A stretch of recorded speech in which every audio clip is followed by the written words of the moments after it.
Le Français Hugues Richard, sextuple recordman du monde de mountain bike, a tenté une nouvelle expérience insolite après l'Atomium et la Tour Eiffel, l'ascension de la butte du Lion de Waterloo. Quentin Coppens et Steve Damand ont suivi cet exploit. Il a 226 marches à grimper à vélo. Hugues, surnommé le Spider-Man du VTT, décide à 43 ans de se mesurer à un adversaire de taille, le Lion de Waterloo. Techniquement, le vrai souci, c'est qu'il n'y a pas de plage de repos, hein. On le voit bien, donc il faut arriver à se caler un petit peu sur les côtés, monter, se caler. Quelques échauffements, un peu de concentration et le champion s'élance. Allez, c'est parti, puis on va le faire pour Lily.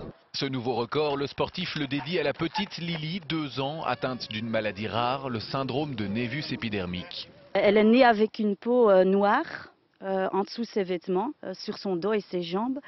Et c'est une pigmentation de la peau qui peut devenir du cancer. Vas-y, recule.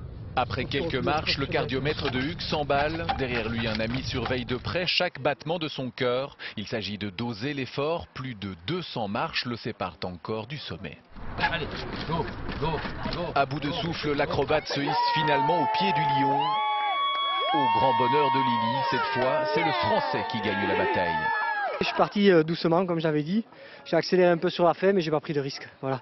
Le but, c'était vraiment d'arriver en haut. Et puis, il fait très beau. Tout le monde est au rendez-vous, donc ça s'est très bien passé. Prochaine étape pour le super-héros, la statue de la liberté. Le lion, quant à lui, est maintenant accroché au tableau de chasse du champion.